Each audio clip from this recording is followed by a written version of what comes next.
Welcome back to my spoken English class. അപ്പോൾ ഇന്നത്തെ topic എന്ന് പറയുന്നത് ഏറ്റവും സിമ്പിളായ രീതിയിൽ നമ്മൾ ഡെയിലി ലൈഫിൽ പറയുന്ന സെൻറ്റൻസുകളാണ്.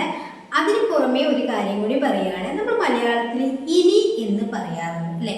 ഇനി ഞാനത് ചെയ്യില്ല, ഇനി ഞാൻ അവിടെ പോകില്ല, ഇനി ഞാനത് വാങ്ങില്ല, ഇങ്ങനെയൊക്കെ പറയുന്ന ഈ ഇനി എന്ന് പറഞ്ഞുകൊണ്ട് ഒരുപാട് സെൻറ്റൻസുകൾ പറയാറുണ്ട്. അപ്പോൾ ഈ ഇനി എന്ന് പറയാൻ വേണ്ടിയിട്ട് ഇംഗ്ലീഷിൽ ഏത് വേർഡാണ് യൂസ് ചെയ്യുക, അത് യൂസ് ചെയ്ത് എങ്ങനെ നമുക്ക് സെൻറ്റൻസ് ക്രിയേറ്റ് ചെയ്യാം എന്നുള്ളതൊക്കെയാണ് ഇന്ന് നമ്മൾ പഠിക്കാൻ പോകുന്നത്. തീർച്ചയായിട്ടും യൂസ്ഫുൾ ആയ ഒരു വീഡിയോ ആണ്. വീഡിയോ മുഴുവനായിട്ട് കാണാം. വീഡിയോക്ക് അവസാനം നിങ്ങൾക്കൊരു ക്വസ്റ്റ്യൻ ഉണ്ടാകും കേട്ടോ. സിമ്പിളായ വീഡിയോ ആണ്, പെട്ടെന്ന് പഠിക്കാം. മാത്രമല്ല വളരെ യൂസ്ഫുൾ ആയിട്ടുള്ള വീഡിയോ ആണ്. ഓക്കെ, നമുക്ക് വീഡിയോയിലേക്ക് കിടക്കാം. ഫസ്റ്റ് സെൻറ്റൻസ് എന്ന് പറയുന്നത് അവളോട് ഇനി ഞാൻ പറയില്ല അല്ലേ? ചില കാര്യങ്ങൾ നമ്മൾ ഇങ്ങനെ പറയാറുണ്ട്. അവളോട് ഇനി ഞാൻ പറയില്ല. ഞാൻ പറയില്ല എന്ന് പറയാൻ വേണ്ടിയിട്ട് ഐ വോണ്ട് ടെൽ എന്നാണ് അല്ലേ? I won't tell, I will tell എന്ന് പറഞ്ഞു കഴിഞ്ഞാൽ ഞാൻ പറയും എന്നാണ്. അതിന് നെഗറ്റീവ് ആണ് ഐ വോണ്ട് ടെൽ എന്ന് പറയുന്നത്. അപ്പം ആരോട് പറയില്ല എന്നാണ്? അവളോട് ഞാൻ പറയില്ല എന്നാണ്. അവളോട് ഇനി ഞാൻ പറയില്ല. ഒരുപാട് തവണ പറഞ്ഞു ഇനി ഞാൻ അവളോട് പറയില്ല എന്ന് പറയാറുണ്ടല്ലോ. അപ്പൊ എങ്ങനെ പറയും? I won't tell her anymore. I won't tell her anymore. ഈ anymore എന്ന് പറഞ്ഞു കഴിഞ്ഞാൽ ഇനി എന്നാണ്. മലയാളത്തിൽ ഇനി എന്ന് പറയുന്നതിന് ഇംഗ്ലീഷിൽ പറയുന്നതാണ് anymore എന്നുള്ളത്. ഓക്കെ, അപ്പോൾ നമുക്കിത് യൂസ് ചെയ്ത് ഒരുപാട് സെന്റൻസ് പറയാം കേട്ടോ. ഇനി നമ്മൾ പറയാറുണ്ട് അവനെ ഇനി ഞാൻ കാണില്ല അല്ലേ? അവനെ ഇനി ഞാൻ കാണില്ല എന്ന് പറയാറുണ്ട്. എങ്ങനെ പറയാ? I won't see. I won't see him എന്ന് പറഞ്ഞു കഴിഞ്ഞാൽ അവനെ ഞാൻ കാണില്ല എന്നാണ്. ഐ വിൽ സീ ഹിം എന്ന് പറഞ്ഞു കഴിഞ്ഞാൽ അവനെ ഞാൻ കാണും എന്നാണ്. എന്നാൽ അവനെ ഞാൻ ഇനി കാണില്ല എന്ന് പറയുകയാണെങ്കിൽ I won't see him anymore. I won't see him anymore എന്ന് പറഞ്ഞു കഴിഞ്ഞാൽ അവനെ ഞാൻ ഇനി കാണില്ല. നെക്സ്റ്റ്, ഇപ്പോൾ ഒരു സാധനം നമ്മൾ വാങ്ങി.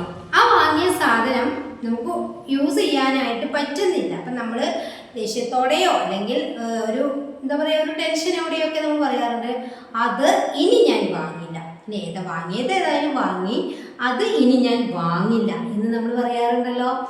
അപ്പം വാങ്ങും എന്ന് പറയുമ്പോൾ ഐ വിൽ ബൈ എന്നാണ് അല്ലേ? അപ്പോൾ വാങ്ങില്ല എന്ന് പറയുമ്പോൾ ഐ വോണ്ട് ബൈ എന്നാണ്. എന്നാൽ അത് ഇനി ഞാൻ വാങ്ങില്ല എന്ന് പറയുമ്പോൾ I won't buy it anymore. I won't buy it anymore. I won't buy it anymore. അത് ഞാൻ ഇനി വാങ്ങില്ല. സിമ്പിൾ അല്ലേ?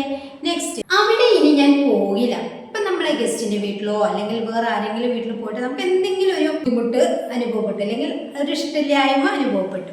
ആ സമയത്ത് നമ്മളൊക്കെ വന്ന് പറയാറുണ്ട് അവിടെ ഇനി ഞാൻ പോകില്ല എന്ന് പറയാറുണ്ട് ഉണ്ടല്ലോ. എങ്ങനെ പറയാ? അവിടെ ഇനി ഞാൻ പോകില്ല, ഞാനാണ് പോകാത്തത്. I won't go there anymore. I won't go there anymore. അവിടെ ഇനി ഞാൻ പോകില്ല. നെക്സ്റ്റ്, നിന്നെ ഇനി ഞാൻ വിളിക്കില്ല. നിന്നെ ഇനി ഞാൻ വിളിക്കില്ല. അതായത് ഒരുപാട് തവണ നമ്മൾ വിളിച്ചു, ഫോൺ എടുക്കുന്നില്ല, അതുപോലെ മെസ്സേജ് നോക്കുന്നില്ല. ഇങ്ങനെയുള്ളൊരു സിറ്റുവേഷനിൽ നമ്മൾ പറയാറുണ്ട് നിന്നെ ഇനി ഞാൻ വിളിക്കില്ല എന്ന് പറയാറുണ്ട്. നിന്നെ ഇനി ഞാൻ വിളിക്കില്ല, നിന്നെ വിളിക്കില്ല. I won't call you. I won't call you. നിന്നെ ഞാൻ വിളിക്കില്ല. ഇനി എന്ന് പറയാൻ വേണ്ടിയിട്ട് എനിമോർ. അപ്പം I won't call you anymore. ഇനി നിന്നെ ഞാൻ വിളിക്കില്ല. ഓക്കെ, ഇത് ഇനി ഞാൻ ആവർത്തിക്കില്ല. ഇപ്പൊ ഒരുപാട് തെറ്റ് ചെയ്തൊരു വ്യക്തിക്ക് നമ്മളൊക്കെ വാണിംഗ് ഒക്കെ കൊടുത്ത് അതിനുള്ള ശിക്ഷകളൊക്കെ കൊടുത്ത് അതിനുശേഷം നമ്മോടൊരു റിക്വസ്റ്റ് ചെയ്യാണ്, ഇനി ഇത് ഞാൻ ആവർത്തിക്കില്ല. I won't repeat this anymore. I won't repeat this anymore. ഇത് ഞാൻ ഇനി ആവർത്തിക്കില്ല. യൂസ് ചെയ്യുന്ന സെന്റൻസുകളാണ് അല്ലേ? ഓക്കെ, നെക്സ്റ്റ്, ഇനി ഞാൻ ഇത് കൊണ്ടുവരില്ല. ഇനി ഞാൻ ഇത് കൊണ്ടുവരില്ല. നമ്മളിപ്പോൾ എന്തെങ്കിലും ഒരു സാധനം കൊണ്ടുവന്നു കഴിഞ്ഞാൽ അത് നമുക്ക് യൂസ് ചെയ്യാൻ പറ്റാത്തൊരു സാധനമാണെങ്കിൽ നമ്മൾ പറയാറില്ല ഇനി ഞാൻ ഇത് കൊണ്ടുവരില്ല. എങ്ങനെ പറയാ? I won't bring this anymore. I won't bring this anymore. എല്ലാ സെന്റൻസിന്റെ അവസാനം എനിമോർ ഉണ്ട് അല്ലേ? എന്തിനു വേണ്ടിയിട്ടാ? ഇനി എന്ന് പറയാൻ വേണ്ടിയിട്ട് നമ്മൾ യൂസ് ചെയ്യുന്നത് എനിമോർ എന്നാണ്. അപ്പം അത് പഠിച്ചു വെക്കുക കേട്ടോ. വേറെയും കുറച്ച് വേർഡ്സുകളൊക്കെ ഉണ്ട്, അത് പിന്നീട് പഠിക്കാം. ഇപ്പം നമുക്ക് ഏറ്റവും അധികം യൂസ് ചെയ്യാൻ പറ്റുന്നത് എനിമോർ എന്ന് തന്നെയാണ്. അപ്പം I won't bring this anymore. ഇനി ഞാൻ ഇത് കൊണ്ടുവരില്ല. അപ്പോൾ ഇതുവരെ നമ്മൾ വരില്ല, തരില്ല, പോകില്ല എന്നൊക്കെയാണ് പഠിച്ചത്. ഇനി നമ്മൾ ഇങ്ങനെയും പറയാറില്ല, ഇനി നീ ഇത് ചെയ്യരുത്. ഇതുവരെ പറഞ്ഞിട്ടുള്ളത് നമ്മൾ ചെയ്യുന്ന കാര്യമാണ്, അതായത് ഞാൻ ചെയ്യുന്ന കാര്യമാണ് ഞാൻ പറഞ്ഞിട്ടുള്ളത്. ഇനി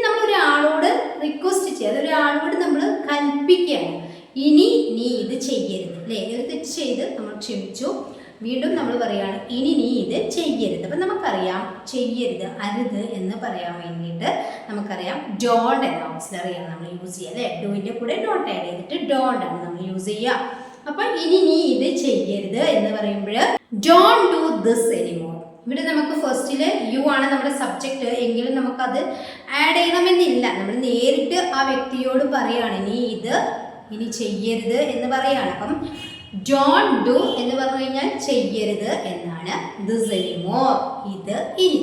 അപ്പോൾ you don't do this anymore എന്നാണ് ശരിക്കും സെൻറ്റൻസ്. പക്ഷെ നമ്മൾ സ്പോക്കൺ ഇംഗ്ലീഷിൽ ഡോണ്ട് ഡു ദിസ് എനിമോർ എന്ന് പറഞ്ഞാൽ മതി. അവിടെ യുവിനെ നമുക്ക് സൈലന്റ് ആക്കാം. ഓക്കെ, ഇനി നീ അവിടെ പോകരുത് എന്ന് പറയാറുണ്ടല്ലോ. ചിലപ്പോൾ വേണ്ടാത്തൊരു സ്ഥലമാണെങ്കിൽ നമ്മൾ മക്കളോടൊക്കെ നമ്മൾ പറയാറുണ്ട് ഇനി നീ അവിടെ പോകരുത്. എങ്ങനെ പറയാ? Don't go there anymore. ഫസ്റ്റിൽ യു എന്ന സബ്ജക്റ്റ് അവിടെ ഉണ്ട് കേട്ടോ. അത് നമ്മൾ ഇപ്പോൾ പറയുന്നില്ല എന്ന് മാത്രം. ഇനി അത് ആഡ് ചെയ്തുകൊണ്ട് കുഴപ്പമൊന്നുമില്ല, പക്ഷെ അതിൻ്റെ ആവശ്യമില്ല. Don't go there anymore. Okay, next ഇനി നീ അവളെ വിളിക്കരുത്. ഇത് എപ്പോഴും യൂസ് ചെയ്യാറുള്ള സെൻറ്റൻസ് ആണ് അല്ലേ. Don't call Har anymore. Don't call Har anymore. ഇനി നീ അവളെ വിളിക്കരുത്. നെക്സ്റ്റ് ഇനി നീ ആരോടും സംസാരിക്കരുത്. ഇനി നീ ആരോടും സംസാരിക്കരുത്. എങ്ങനെ പറയാ? Don't talk to anyone anymore. Anyone എന്ന് പറഞ്ഞു കഴിഞ്ഞാൽ ആരോടും എന്ന് പറയാൻ വേണ്ടിയിട്ടാണ് ടു എനിവൺ എന്ന് പറഞ്ഞിട്ടുള്ളത്. ഡോണ്ട് ടോക്ക്, നീ സംസാരിക്കരുത്. ടു എനിവൺ എനിമോർ, ഇനി നീ ആരോടും. ഓക്കെ, നെക്സ്റ്റ് ഇനി എനിക്ക് കഴിയില്ല. അപ്പം നമ്മൾ ഡോണ്ട് യൂസ് ചെയ്ത് ഇനി യൂസ് ചെയ്ത് പറഞ്ഞു, അതുപോലെ വോണ്ട് യൂസ് ചെയ്ത് പറഞ്ഞു. ഇനി എനിക്ക് കഴിയില്ല അല്ലേ. ചിലപ്പോൾ എന്തെങ്കിലും ഒരു പ്രയാസമാണെങ്കിൽ ഒരുപാട് നമ്മൾ ക്ഷമിച്ചു സഹിച്ചു, ഇതിന് ശേഷം നമ്മൾ പറയാറുണ്ട് ഇനി എനിക്ക് കഴിയില്ല. ഇവിടുത്തെ ഓക്സിലറി ഏതാണ്? കഴിയില്ല എന്നുള്ള കാൺട്ട് ആണ് അല്ലേ. ആർക്കാ കഴിയാത്ത? എനിക്കാണ്. അപ്പം ഐ കാൺട്ട്, കഴിയില്ല. ഇനി എനിക്ക് കഴിയില്ല എന്നാണ്. അവിടെ ഇനി വേണം. അപ്പം എങ്ങനെ പറയൂ? I can't anymore. I can't anymore എന്ന് പറഞ്ഞു കഴിഞ്ഞാൽ ഇനി എനിക്ക് കഴിയില്ല. ഇനി ഇങ്ങനെ പറയുകയാണ് ഇനി എനിക്കിത് ചെയ്യാൻ കഴിയില്ല. ഇനി എനിക്ക് ഇത് ചെയ്യാൻ കഴിയില്ല എന്ന് പറയുകയാണെങ്കിൽ I can't do it anymore. I can't do it anymore. Okay, next ഇനി എനിക്ക് പോകാൻ കഴിയില്ല. ഇപ്പോൾ ഒരുപാട് സമയം കഴിഞ്ഞു, ഇനി എനിക്ക് പോകാൻ കഴിയില്ല എന്ന് പറയാറുണ്ടല്ലോ. ഇനി എനിക്ക് പോകാൻ കഴിയില്ല. I can't go anymore. Simple ആണ് അല്ലേ. I can't go anymore. ഇനി എനിക്ക് പോകാൻ കഴിയില്ല. ഇനി എനിക്ക് അവളെ വിളിക്കാൻ കഴിയില്ല. കാരണം അവളുടെ ഫോൺ കേടായിട്ടുണ്ടാകും, അല്ലെങ്കിൽ അവൾ എവിടെയെങ്കിലും റേഞ്ച് ഇല്ലാത്തൊരു സ്ഥലത്തായിരിക്കും. അപ്പം നമ്മൾ പറയാറുണ്ട് ഇനി എനിക്ക് അവളെ വിളിക്കാൻ കഴിയില്ല എന്നെങ്ങനെ പറയാ? ഇനി എനിക്ക് കഴിയില്ല. I can't call Har anymore. ഇനി എനിക്ക് അവളെ വിളിക്കാൻ കഴിയില്ല. ഓക്കെ, നെക്സ്റ്റ് ഇനി എനിക്ക് ബസ്സിൽ പോകാൻ കഴിയില്ല. ഇനി എനിക്ക് ബസ്സിൽ പോകാൻ കഴിയില്ല. ഇതെങ്ങനെ പറയും എന്നുള്ളത് നിങ്ങൾ കമൻറ്റ് ചെയ്യുക. സിമ്പിളാണ്. നമുക്ക് എന്തുകൊണ്ടോ ബസ് പോയിട്ടുണ്ടാകും, അല്ലെങ്കിൽ ഇനി ബസ് വരാനുണ്ടാകില്ല. അപ്പോൾ ആ ഒരു കാരണം കൊണ്ടൊക്കെ ഇനി എനിക്ക് ബസ്സിൽ പോകാൻ കഴിയില്ല എന്നുള്ളത് നിങ്ങൾ കമൻറ്റ് ചെയ്യുക. കഴിയില്ല എന്നുള്ള ഓക്സിലറി ആയിട്ട് ഐ കാൺട്ട് ആണ്. ഇനി എനിക്ക് ബസ്സിൽ പോകാൻ കഴിയില്ല എന്നുള്ളത് നിങ്ങൾ കമൻറ്റ് ചെയ്യുക. ഇത് നമുക്ക് രണ്ട് രീതിയിൽ പറയാനായിട്ട് പറ്റും. ഏത് രീതി ഫോളോ ചെയ്താലും കുഴപ്പമില്ല. അതുപോലെ തന്നെ ഫസ്റ്റ് പറഞ്ഞ വോണ്ട് യൂസ് ചെയ്തിട്ടുള്ള ഒരു സെൻറ്റൻസ്, അതായത് ഞാൻ ഇനി അത് പഠിക്കില്ല എന്ന് പറയാം, ഞാൻ ഇനി അത് എഴുതില്ല എന്ന് പറയാം. എന്തെങ്കിലും ഒരു വെർബ് യൂസ് ചെയ്യുക, അത് ഞാൻ ചെയ്യില്ല എന്ന് പറയുന്ന ആ ഒരു വെർബ്. അതായത് ഞാൻ തന്നെ പറയാം, എനിക്കിനി ബസ്സിൽ പോകാൻ കഴിയില്ല. ഒന്നാമത്തെ സെൻറ്റൻസ്. ഞാൻ ഇനി ഇംഗ്ലീഷ് വായിക്കില്ല. ഞാൻ ഇനി ഇംഗ്ലീഷ് വായിക്കില്ല. നീ ഇനി ഇത് എടുക്കരുത്. നീ ഇനി ഇത് എടുക്കരുത്. നമ്മളൊരാളോട് പറയാണ്, ഫോൺ അവിടെ വെച്ചിട്ടുണ്ട്, നീ ഇനി ഈ ഫോൺ എടുക്കരുത്. നീ ഇനി ഈ ഫോൺ എടുക്കരുത് എന്ന് പറഞ്ഞിട്ടുണ്ട് കേട്ടോ. ഇതുവരെ എടുത്തു, ഇനി നീ ഫോൺ എടുക്കരുത്. അപ്പോൾ ഇങ്ങനെയുള്ള 3 സെൻറ്റൻസുകൾ നിങ്ങളൊന്ന് കമൻറ്റ് ചെയ്യുക. ഇനി നിങ്ങൾക്ക് ഇത് ബുദ്ധിമുട്ടാണെങ്കിൽ നിങ്ങൾക്ക് എന്താണോ ഇതുപോലെ നിങ്ങൾ പറയുന്ന സെൻറ്റൻസുകൾ അത് നിങ്ങൾക്ക് കമൻറ്റ് ചെയ്യുക കേട്ടോ. എന്തായിരുന്നാലും എന്തെങ്കിലും ഒരു സെൻറ്റൻസ് നിങ്ങൾ ഇതുപോലെ ഒന്ന് കമൻ്റായിട്ട് അറിയിക്കുക. അപ്പോൾ ഈ വീഡിയോ ഇഷ്ടപ്പെട്ടാൽ നിങ്ങൾ ലൈക്ക് ചെയ്യുക, ഷെയർ ചെയ്യുക. ചാനൽ സബ്സ്ക്രൈബ് ചെയ്യാതെയാണ് വീഡിയോ കാണുന്നതെങ്കിൽ പ്ലീസ് ഒന്ന് ചാനൽ സബ്സ്ക്രൈബ് ചെയ്ത് ബെല്ലൈക്കണും ഓൾ ഓപ്ഷൻ ഒന്ന് ക്ലിക്ക് ചെയ്ത് വെക്കുക. അതോടൊപ്പം നിങ്ങളുടെ വിലപ്പെട്ട അഭിപ്രായങ്ങളും കമൻറ്റ് ചെയ്യുക. എന്തെങ്കിലും ഡൗട്ട്സ് ഉണ്ടെങ്കിൽ ചോദിക്കാം. അപ്പോൾ ശരി, നെക്സ്റ്റ് വീഡിയോയിൽ കാണാം. Thank you so much.